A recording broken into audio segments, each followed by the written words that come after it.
everybody, it's your English teacher, Mrs. Klein, and by this point in class, you've either finished reading or you've almost finished reading the Odyssey, and we are going to go over the pattern of the epic hero so that we can see how it fits with Odysseus, and then we can prepare for the other epics we're going to be exploring.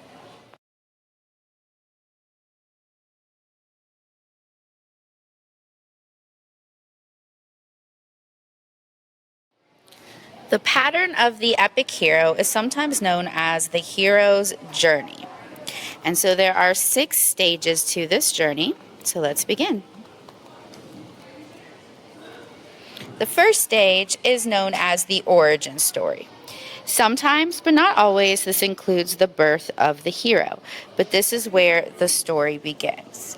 So in some cases, like in Odysseus, the birth is mentioned, but in other cases, you start by just seeing the hero in the middle of action. So the first part, the origin, is just when the hero is introduced to the audience. After we have met the hero, the next step is that the journey begins.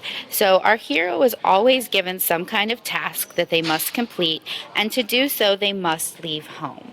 So the hero sets out, sometimes on their own, sometimes with some helpful friends, and the hero begins their quest. And their quest is not always clear, it is not always just a straight line, but they set out. Sometimes they appear just to be wandering, and they may travel all over the place, all over the world. They may face struggles and obstacles along the way, but eventually the hero will end up where they need to be.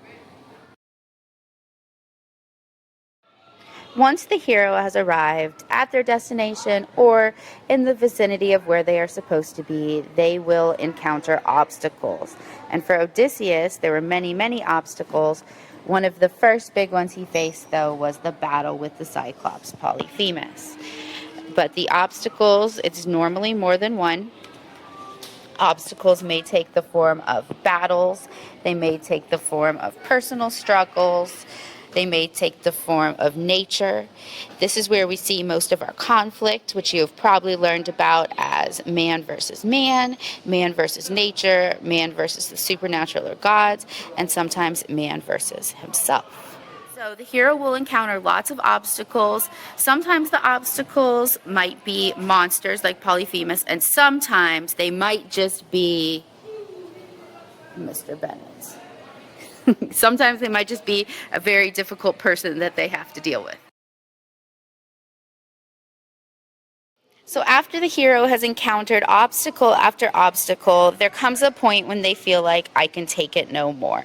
And that's where the man versus himself conflict comes in.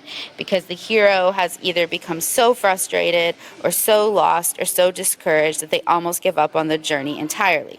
So for Odysseus, this is when he's lost adrift at sea, all of his men have been killed, and then even after Calypso captures him and holds him captive for 7 years. He went from being the strong, determined hero who would win in battle, who would blind the Cyclops.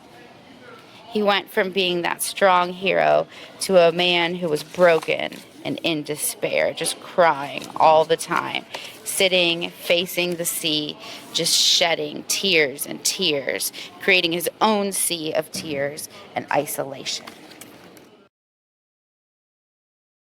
And then when the hero has cried all of their tears and they've dried up, they experience a rebirth. Rebirth does not mean that the character is literally reborn, but they get over their despair and they accomplish their goals and they get to a sort of been there, done that position. They finish their journey.